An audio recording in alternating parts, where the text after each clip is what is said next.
Welcome everyone to another instructive video where we're going to see a relatively new idea against the Sicilian defense. Now after pawn to e4, many players scratch their head after pawn to c5 and they are not sure what to do. The Sicilian defense is a fighting, a dynamic and a very cutthroat opening that gives the white players a lot of headache.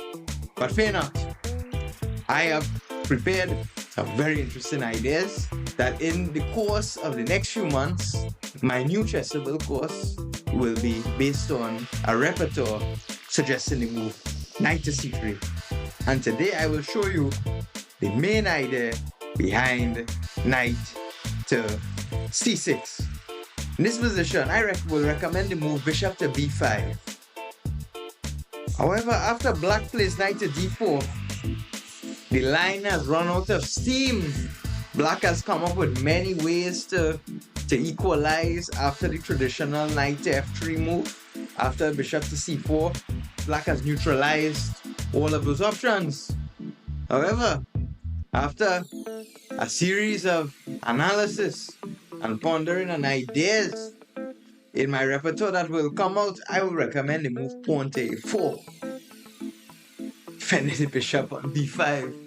And a lot of people will be shocked by this move. Moving the pawn at the side, defending the bishop. It's a very strange move. However, the point is very clear. If black takes the bishop, play captures b5. And now I'm going to draw your attention to a game in this exact position where the white pieces was Grandmaster Ramoutar playing against a 2300 federated player in a classical tournament in Norway. So the main idea of a4 is that after black takes on b5, he gets a very bad position. And if black plays a6, we happily retreat to c4.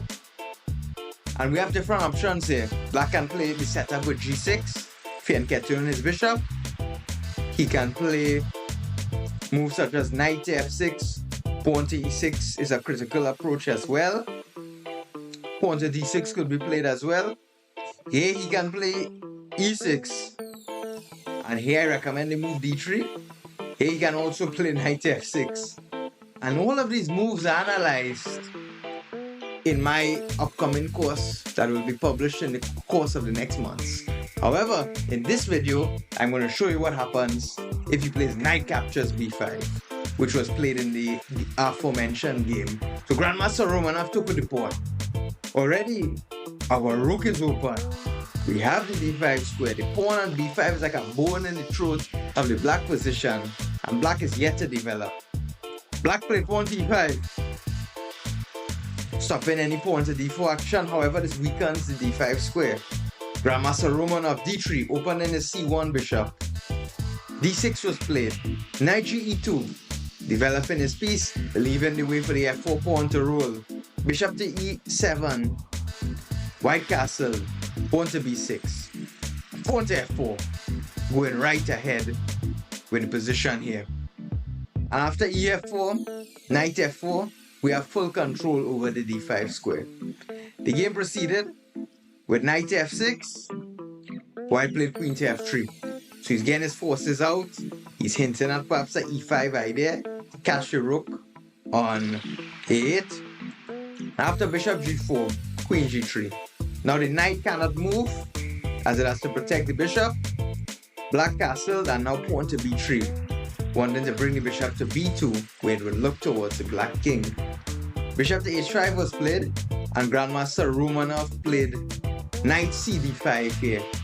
And he went on to win a brilliant game, bringing his bishop to b2, putting on pressure to the king side, and black is left without any counterplay. He can't see, we are attacking on the king side, and he cannot start anything on the queen side. His a pawn is immobilized due to our b pawn.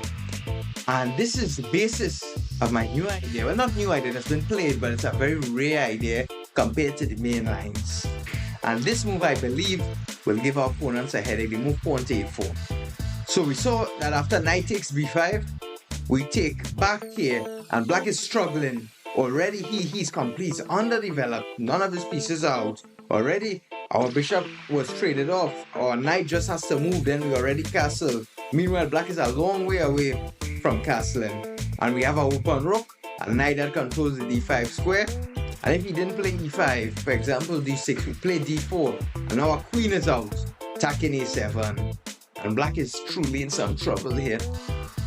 This move, pawn to a4, is my fresh idea that I propose that you try.